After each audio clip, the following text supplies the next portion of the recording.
Madam. రిజర్వేషన్లకు వ్యతిరేకం అనడానికి ముస్లిం సామాజిక వర్గాన్ని, క్రిస్టియన్ సామాజిక వర్గాన్ని నరికి చంపేస్తున్నటువంటి పరిస్థితులు ఇవన్నీ కూడా గమనించాలి. ఇలాంటి మాటలు లేదా జగ్గయ్య గారు, ఇక్కడ స్థానిక సంస్థల ఎలక్షన్లకు వెళ్ళడానికి ప్రభుత్వం చెప్తున్నట్టు ఓన్లీ ఈ 42% రిజర్వేషన్ అనేది ఒక్కటే అడ్డంకిగా మారుతోందా, లేకపోతే ప్రతిపక్షాలు చెప్తున్నట్టుగా ఏదైతే కాంగ్రెస్ ప్రభుత్వం మీద వ్యతిరేకత ఉందో వాటికి భయపడుతుంది అనేది, ఇంకా ఏమైనా చిక్కుముళ్ళు ఉన్నాయా, ఇంకా ఏమైనా సమస్యలు ఉన్నాయా? ఇప్పుడు వాళ్ళు మనసులో అంతర్గతంగా ఏం ఆలోచిస్తుండ్రు అనేది నేను ఒక పార్టీ బేస్ చేసుకొని మాట్లాడలేను కాబట్టి, వాళ్ళంటే రకరకాల పార్టీలు విభిన్న అభిప్రాయాలు ఉంటాయి. అయితే బయటికి కనిపించని దాన్ని మీ మనసులో ఇది ఉంది అని చెప్పడానికి సాంక్టిటీ ఉండదు.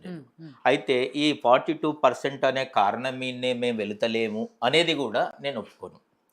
ఆ డిసిషన్ రాకపోని ఇంకోటి, ఇది సబ్జుడిషియరీ కూడా కాదు, కోర్టుకు ఏమని పోయారు, ఎన్నికలు నిర్వహించండి అని పోయారు. ఆ కోర్టు తీర్పు వచ్చినా రాకున్నా రాకముందు కూడా ఎన్నికలకు పోయిందే ఎన్నికలు నిర్వహించాలి. ఇప్పుడు ఎన్నికలు నిర్వహించితే ఎవరు అభ్యంతరం తెలియజేసే వాళ్ళు లేరు. ఇంకొకటి ఏమనుకున్నా 42% అనేది మీ పార్టీల చిత్తశుద్ధి ఉంటే ఎవరికి వాళ్ళు ఇచ్చుకున్నారు. అలాగే ఈ జనగణన, కులగణన ఇవన్నీ కూడా ఎవరు చెప్పాల్సిన అవసరం లేకుండా మ్యాండేటరీ థింగ్, అంటే ఖచ్చితంగా మనం చేయాల్సిన పని కింద పెట్టుకొని 10 సంవత్సరాలకు ఒకసారి చేయాలి. దానికి అనుగుణంగా ఈ రిజర్వేషన్స్ కానీ, కాన్స్టిట్యుయెన్సీస్ కానీ ఇవన్నిటిని మనం మార్చుకోవాలి. అది పద్ధతి అండి. అలాగే ఎప్పుడు కూడా మనం ఏదన్నా చేద్దామని అనుకున్నప్పుడు అంటే రొటీన్గా చేసేటి మన చేతులు ఏమి ఉండవు, అంటే అవి మనం చేయాల్సిందే. కానీ ఒక కొత్త స్కీమ్ కానీ ఒకటి కొత్తది ఇలాంటి ప్రపోజల్తో వచ్చినప్పుడు చిత్తశుద్ధితోని మనస్ఫూర్తిగా అట్లీస్ట్ మనం అనుకున్నది మనం సక్రమంగా చేసేటట్టు చూసుకోవాలి. రైతు భరోసాకు వద్దు కదా, రైతు భరోసాకు అవసరం లేదు కదా, నేను వెళ్ళాడు ఓకే. అయితే అది అలా అనుకున్నాం కదా. దాని తర్వాత ఏంటంటే ఎప్పుడు కూడా చాలా వరకు అంటే ఏ పార్టీ అతీతం కాకుండా ఏం చేస్తున్నాయంటే ఎంతసేపు మంచి పేరు కొరకు మనం పనిచేద్దామని అంటుంది. అయితే దాంట్లో చిన్న వెరీ డెలికేట్ ఏముంటుందంటే, మనము చేసిన పనుల వలన మంచి పేరు రావాలి కానీ ఎంతసేపు మంచి పేరు కొరకే పనిచేయాలనుకుంటే తేడా ఉంటుంది. అన్ని పార్టీలు అలా చేస్తున్నాయి. ఇంకోటి ఏంటంటే ఇప్పుడు కొంత డెలికసీ ఉంది. చాలామంది కొన్ని విషయాలు మాట్లాడడానికి మేధావులు కావచ్చు, పార్టీలకు అతీతంగా ఉన్న వ్యక్తులు కావచ్చు, మన ఆల్రెడీ ఉన్న సిస్టమ్ ప్రకారం, విధానం ప్రకారం భయపడుతున్నారు. ఇప్పుడు చెప్పిన దాని ప్రకారం క్రిస్టియన్స్కి కన్వర్ట్ అయితే బీసీసీ కావాలి, అది ఎప్పటి నుంచో ఉన్నది. ఎందుకు అవుతలేదు, ఐడెంటిఫై చేయలేకపోతుండ్రా? ఇక్కడ ఫలానా ప్రభుత్వం అని కాదు, రాష్ట్ర ప్రభుత్వం, కేంద్ర ప్రభుత్వం అని కాదు. ఇప్పుడు మన కాంగ్రెస్ మిత్రుడు ఏమన్నాడు, కేంద్ర ప్రభుత్వం తెలియదా, ప్రజలు తెలియదంటారు, ఏది గణన చేయలేదు జనగణన. ఇప్పుడు మిత్రుడు ఏమన్నా రామరెడ్డి సార్ ఏమన్నాడు, ఆ జనాభా లెక్కనే లేదు మొన్నటి దాంట్లో అంటుండు. అది కరెక్ట్ కాదు. అలాగే విత్ డ్యూ అపాలజీస్ మిత్రులు ఎవరు నొచ్చుకోనంటే రిజర్వేషన్ల సంగతి ఇటువంటి ఆ కోటా కింద కన్వర్ట్ అయిన వాళ్ళకు కూడా ఆ కోటా కింద మంత్రి పదవులు ఇస్తున్నారు. ఆయన ఎవరు అనేది మీకు తెలియదా? ఇంత సున్నితమైన విషయాలు ఇంత మాట్లాడలేం మనం. అంటే వ్యవస్థ కూడా మాట్లాడలేదు. చాలామందికి ఐడియాలజీ ఉంది, మాట్లాడే స్వతంత్రం లేదు, మాట్లాడే ధైర్యం లేదు, మాట్లాడితే రక్షణ లేదేమో అనే భయంలో ఉన్న వాళ్ళు చాలామంది ఉన్నారు. అలాగే ఈ పార్టీలను ఏంటి అంటే మామూలుగా ఒక దాని ఎప్పుడు కానీ ఓడించడం సులువు, మనిషినైనా మనసునైనా గెలవడం కష్టం అన్నాడు. అక్కడ ఏంటంటే అది ఎందుకు చెప్తున్నంటే, ఓడించడానికి ప్రయత్నించేవాడు ఎంతసేపు ఎదుటివాడి బలహీనతల మీద, వైఫల్యాల మీద ఆధారపడతాడు. గెలవాలనుకున్నట్టు తన బలాలను పెంచుకుంటాడు, తన మంచితనాన్ని పెంచుకుంటాడు. ఇక్కడ ఇప్పుడు మనకు దౌర్భాగ్యం ఏంటంటే చాలా వరకు దాదాపుగా అన్ని పార్టీలు ఎదుటివాడు బలహీనత మీద గెలుస్తున్నాయి. చూడండి, ఎప్పుడు ఒక పార్టీకి సక్సెస్ ఎట్లా అంటే ఎదుటి పార్టీ ఫెయిల్యూర్ తోటి వస్తుంది, తనకు తానుగా గెలిచేటి అట్లా కూడా ఉన్నాయి. కానీ రెండు ఉన్నాయి, తక్కువ, అది తక్కువ, అది ఇన్కంబెన్సీ దీన్ని అంటారు, యాంటీ ఇన్కంబెన్సీ. అయితే అలా అవుతున్నాయి. ఇక ఇప్పుడు మన సర్పంచ్ పదవి స్పెషల్ ఆఫీసర్స్ పెట్టి నడిపిస్తున్నాండి. ఆ లెక్కన అలా నడిపించాలంటే మొత్తం స్థానిక సంస్థలు ఎన్నికలు లేకుండా కూడా ఆఫీసర్లతో నడిపించవచ్చు. అది కరెక్ట్ కాదు కదా. ఇప్పుడు అంటే ఉదాహరణకు అది ప్రధానమంత్రికి బదులు కూడా ఒక ఆఫీసర్ని పెట్టచ్చు, ముఖ్యమంత్రికి కూడా ఒక ఆఫీసర్ని పెట్టచ్చు. డిపార్ట్మెంట్స్ నడచలేవా? ఆ డిపార్ట్మెంట్ హెడ్డే, చీఫే ఆ హెడ్ అవుతాడు, ఈచ్ డిపార్ట్మెంట్ హెడ్ ఆ మంత్రి అవుతాడు. అది కరెక్ట్ కాదు. మనం ఒక వ్యవస్థను ఏర్పరచుకున్న తర్వాత ప్రజాస్వామ్యబద్ధంగా ప్రజాస్వామ్య ఉన్నది, వ్యవస్థ కదా. ప్రజలకు ప్రాతినిధ్యం ఉన్నదని ఎన్నికలు, ఆ. లేకపోతే ఈ ఉద్యోగస్తులాగా పెట్టేస్తే అయిపోతుంది. అది కాదు కదా. అయితే ఆ స్పెషల్ ఆఫీసర్ని పెట్టి నడిపించేది అంత సజెస్టబుల్ కాదు. అయితే ఇప్పుడు రామరెడ్డి గారు ఏమన్నారు, టైం పడుతుంది అన్నారు. టైం పడుతుంది కదా, ఇవన్నీ చూడాలి, లోపాలు ఉంటే బిల్లులు అన్నారు పూర్తిగా కదా. స్టడీ ఊరికి నా అబ్జర్వేషన్ ఏంటంటే, మరి బీఆర్ఎస్ కూడా ఓకే, వాళ్ళు 39కి పెట్టిండ్రు ఎంత, మరి వాళ్ళు దాన్ని కూడా మీరు ఏం చేయలేదు కదా. అదే నో సార్, రామరెడ్డి గారు మనం ట్రూ మాట్లాడుకుందాం. నేనైతే సామాజిక పార్టీ వాడిని కాదు. 37% సామాజిక అంశాలు అవును, రాజకీయ అంశాలు కాదు, నేను బీజేపీ కాదు. Yes, 37% బీఆర్ఎస్ కూడా Yes, రికమెండ్ చేసింది. ఇప్పుడు 42 అని వీళ్ళు అన్నారు, ఎందుకంటే ఇంకా ఇద్దాము, వాళ్ళ జనాభా కూడా అంత ఉంది. అందులో కూడా ముస్లింస్ కలిపారు. 37% అందులో కూడా ముస్లింస్ కలిపారు. లేదు వద్దా, మీకు టైం సరిపోలేదా? ఇప్పుడు వీళ్ళు వచ్చే 18 నెలలు అయింది అంటున్నాం, బీఆర్ఎస్ అంతకుముందు ఎప్పుడో ఇచ్చింది. మరి ఆ రోజు నుంచి ఈ రోజుకి మీకు టైం సరిపోలేదా? అది కరెక్ట్ కాదు.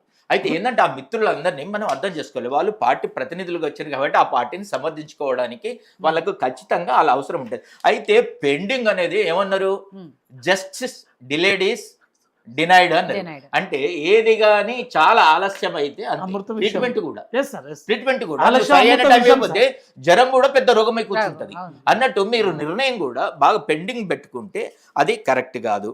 అట్లాగే మీరు ముస్లిమ్స్ అన్నారు, ఇప్పుడు ఈ 42 వీళ్ళు ముస్లిమ్స్ కు ప్రత్యేకమైన మత రిజర్వేషన్లకు అది సమంజసం కాదండి. మత రిజర్వేషన్ అనేది ఉండద్దు. బీసీలలో ఎప్పుడైతే ఆ దూదేకులు వాళ్ళు ఉన్నదనుకో, ఎప్పటి నుంచో అది పుట్టినప్పటి నుంచి కూడా, అంటే వాళ్ళు పుట్టినప్పటి నుంచి కూడా ఉన్నది, వాళ్ళని బీసీలలో దానికి ఎవరు ఆదేశం చెప్పండి లేదు. అయితే ఇప్పుడు కొత్తగా మత రిజర్వేషన్లని వీళ్ళు కూడా అంటున్నారు, మీరు కాంగ్రెస్ వాళ్ళు ఏమంటారు అనని దాన్ని బీసీలు జనాభా లెక్కల్లో ముస్లిం బీసీలు 8% 6% ఇచ్చిర్రు. మరి మతపరంగానే దాన్ని కేటగిరీ కింద తీసుకోవాలి కానీ అది మతానికి సంబంధం. ముస్లిం బీసీ అంటే మతం ఎందుకు కాదండి. దూదేకులు పకీర్లు దూదేకులు రారు. దూదేకులు కాకుండా వాళ్ళు కలిపి చెప్పండి, ఎన్నో క్యాస్ట్ కలిపి రామరెడ్డి గారు పార్టీ పరంగా మాట్లాడుకున్నా కానీ కొన్ని నిజాలు మాట ఏంటంటే, ముస్లిం కాబట్టి బీసీలో చేర్పించినారు మీరు అవంటున్నారా? ముస్లింలను తీసుకోవాలని తీసుకున్నారు, ముస్లింలకు కొంత పర్సెంటేజ్ ఇవ్వాలి. మళ్ళీ చెప్పండి రామరెడ్డి గారు, అది మళ్ళీ ఏ విషయంలోకి వస్తుంది అంటే, కులగణన సరిగా జరిగిందా జరగలేదా, అలా లోపాలు ఉన్నాయా లేవా అని దానికి సెపరేట్ డిబేట్. ఇప్పుడు మాత్రం మన బీసీకి రిజర్వేషన్ అనే దాని మీద మాట్లాడుతున్నాం. బీసీ ఎవరయ్యా అంటే మతం ముస్లిం అయినప్పటికీ దూదేకుల ఫకీర్ అని చెప్పండి, వివక్షకు గురైన వాళ్ళకే రిజర్వేషన్. వాళ్ళు వివక్షకు గురి కాలే, ముస్లింలో ఏ వర్గం వివక్షకు గురి కాలే, ఎందుకు రిజర్వేషన్ ఇవ్వాలి? అది నేను ఏ వర్గం కాలేదు. ఇందాక నుంచి వాళ్ళు అంటున్నారు దూదేకులు కానీ, లేకపోతే వాళ్ళు ఎవరు కూడా వివక్షకు గురి దూదేకులు వేరు.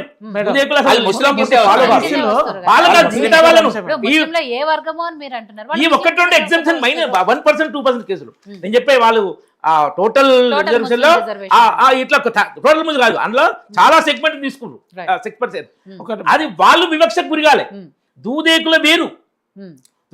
నేనైతే ఏం చెప్తున్నా అంటే, మొదటి నుండి రిజర్వేషన్ ఎప్పుడైతే మొదలైందో, మనకు స్వతంత్రం వచ్చినప్పటి నుండి మొదలైందో, మళ్ళీ అవే క్యాస్టులు ముస్లిం ఉన్నారా హిందువులు ఉన్నారా అనేది కాకుండా అవి బీసీలలో పెట్టడం తప్పు కాదు. అయితే కొత్తగా ఎవరినన్నా ఒక సెకండ్ కంక్లూడ్ చేస్తా.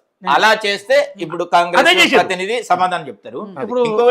ఇంకొకటి ఏమండి బాయ్ సార్, ఈ పార్టీలు ప్రభుత్వాలు అందరూ కూడా ఎంతసేపు ఈ నామినేటెడ్ పోస్టులు ఉన్నాయి కదా, ఒక కార్పొరేషన్ చైర్మన్ కావచ్చు, అది కావచ్చు, ఇది కావచ్చు, ఎంతసేపు ఒక రాజకీయ నాయకుడికి ఇస్తారు. మీరు ఎలాగో ఎమ్మెల్యేలు ఎంపీలు రాజ్యసభలు ఇవన్నీ స్థానిక సంస్థలు ఇవన్నీ రాజకీయంగానే వస్తున్నాయి, ప్రజల ద్వారా గెలుచుకొని వస్తున్నారు.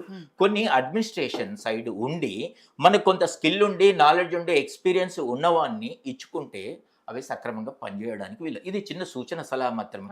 అలాంటప్పుడు ఒక ది బెస్ట్ ఆఫీసర్ని చూజ్ చేసుకోండి. ఫర్ ఎగ్జాంపుల్ మీరు ఏ కార్పొరేషన్ కి సంబంధించి చెప్తారు? ఇప్పుడు నేను వ్యక్తిని అంటే జనరల్ గా అలా చేస్తే వర్క్ అంటే పర్ఫార్మెన్స్ సారు కోరిక మేరకు మా కాంగ్రెస్ ప్రభుత్వం చేసింది. దానిలో విద్యా కమిషన్ చైర్మన్ గా ఆకునూరి మురళి గారు IAS officer. Is not a political person. అదే విధంగా అలా ఉండాలి. బూర వెంకటేష్ గారు టీజీఎస్పీఎస్సీ దానికి ముందు మీరు చేసిందండి మహేందర్ రెడ్డి గారికి ఎందుకు ఇచ్చారు? మహేందర్ రెడ్డి ఆయన కూడా ఐపీఎస్ అధికారి కాబట్టి మహేందర్ రెడ్డి ఒక ఐపీఎస్ కేసీఆర్ టైంలో ఒకటండి డీజీపీ ఆయన కాదు తర్వాత ఆయనకి ఇచ్చారు కదా మేడం గారు. మహేందర్ రెడ్డి గారికి ముందు ఒకటి ఐపీఎస్ అధికారిని 9 నెలల పదవి కాలం మీరు ఇప్పుడు మీరు మన విద్యా కమిషన్ ఉంది మేడం, తర్వాత టెక్నికల్ ఎడ్యుకేషన్ ఉంది, ఉన్న హైయర్ ఎడ్యుకేషన్ ఉమ్, హైయర్ ఎడ్యుకేషన్ చైర్మన్ లింబాద్రి గారు, మరి వారు కూడా ప్రొఫెసర్ సార్ ఉస్మాన్ యూనివర్సిటీ. మరి ఆ నెంబర్స్ కూడా డాక్టర్ ఇటికాల పురుషోత్తం గారు, వారు కూడా ఉస్మాన్ యూనివర్సిటీ ప్రొఫెసర్ అండి. ఒక విషయం నాన్ పొలిటికల్కు ఇస్తే ఒక మంచి వేదికను కల్పించింది కాంగ్రెస్ పార్టీ, అవునా సార్? అలా ఈ- ఇప్పుడు ఈ- ఇప్పుడు ఈ మురళి గారు అని సంస్కృతి చెప్పారు ఉమ్, స్కిల్డ్ పర్సన్, అంటే ఒక మోరల్స్ అంటాం కదండి. ఓకే, ఆయనకి ఏ పార్టీ నచ్చింది ఏ పార్టీ నచ్చలేదని మళ్ళీ అది రాజకీయం. కానీ పనిలో అంటే పని చేసేటప్పుడు, సర్వీస్ చేసేటప్పుడు, ఉద్యోగంలో చేసేటప్పుడు ఎవరు క్వాలిటీ సర్వీస్ ఇవ్వగలిగారు, ఎవరు ప్రజల పక్షాన్ని నిలబడ్డారు అనేది చూసుకొని ఇచ్చుకుంటే ఉంటాయి. ఆయనకు ఏ పార్టీ అంటే అభిమానం ఉండొచ్చు ఉండకపోవచ్చు, అది వేరు. ఆయన ఇప్పుడు సర్వీస్లో లేడు, డెఫినెట్ గా అభిమానాలు మన ఉంటాయి. ఆలోచనలు మారిపోతాయి. రైట్. మేడం ఒక విషయం ఒక్క చెప్తా. నిమిషం. ఒక విషయం రాములు గారు ఫైనల్ గా ఇక్కడ మీరు ఒక విషయం. చెప్పండి. మోడీ గారు ప్రధాని అయినాక ఉమ్, అప్పటి వరకు బ్యాంకుల్లో నాన్ అఫీషియల్ డైరెక్టర్స్ అని పొలిటికల్ లీడర్ను ఉమ్, ఇస్తుండే, అది తీసేశారు. ఉమ్, బ్యాంకుల్లో నాన్ అఫీషియల్స్ వద్దే వద్దు, మొత్తం అఫీషియల్స్ని అపాయింట్ చేయడం. ఇప్పుడు పొలిటికల్ వాళ్ళు రావడం వలన బ్యాంక్స్లో లోన్స్ కాడ విజయమాల్యకు లోన్లు ఇవ్వడం, అవునవును. ఇవన్నీ తప్పులు జరిగినాయి ఇంతకుముందు. కాబట్టి బ్యాంకుల్లో నాన్ అఫీషియల్ అనే సిస్టమే తీసేసింది మోడీ గారు. ఒక్క సెకండ్ ఇప్పుడు మీరు బ్యాంక్ అన్నారు కాబట్టి నేను బ్యాంక్ అని కాబట్టి మాట్లాడు, సార్ కూడా బ్యాంక్ కదా. అవును, మీరు అదే పొలిటీషియన్స్ ఉండద్దు డైరెక్టర్స్ అన్నారు. ఇప్పుడు బ్యాంకులో మనలాంటి వాళ్ళం ఉంటాం, లాట్ ఆఫ్ ఎక్స్పీరియన్స్, 30-35 ఏళ్ళు సర్వీస్ చేసిన వాళ్ళు ఉంటాం. పబ్లిక్ ఏది ఉపయోగపడుతుంది, బ్యాంకుకి ఏది ఉపయోగపడుతుంది అని నిర్ణయం ఖచ్చితంగా తీసుకోగలం. ఎందుకంటే మాకు అక్కడ స్పెషల్ ఏజెండా అంటూ ఉండదు, స్పెషల్ ఇంట్రెస్ట్ అని ఉండదు, వాటికి అతీతంగా పనిచేస్తాం. మరి ఇలాంటి వాళ్ళను మనలాంటి వాళ్ళను ఆ బ్యాంకుల బోర్డు డైరెక్టర్ గా నామినేట్ చేయొచ్చు. మేము అవి అన్ని ఖాళీ ఉన్నాయి. మీరు అన్న కరెక్ట్, దాని మీద చర్చ జరిగింది. పొలిటీషియన్ వద్దనుకున్నారు, మంచి ఆలోచన. మరి నాన్ పొలిటీషియన్ ఎందుకు పెట్టలేదు? అవన్నీ ఆల్రెడీ వర్కింగ్ అఫీషియల్స్ ను, ఇన్ సర్వీస్ అఫీషియల్స్ ను పెట్టిన ఆ పోస్ట్ లో వేరే వేరే, ఇప్పుడు ఫైనాన్స్ డిపార్ట్మెంట్ వాళ్ళను, రెవెన్యూ డిపార్ట్మెంట్, వేరే వేరే డిపార్ట్మెంట్ వాళ్ళను చాలా బ్యాంకులలో పోస్టులు ఖాళీ ఉన్నాయి. ఉమ్, చెప్పే ఆల్రెడీ బ్యాంక్ నుంచి ఉంటారు, బ్యాంక్ వాళ్ళు ఉంటారు, యూనియన్ వాళ్ళు ఉంటారు, officer union, awards of union వాళ్ళు ఉంటారు.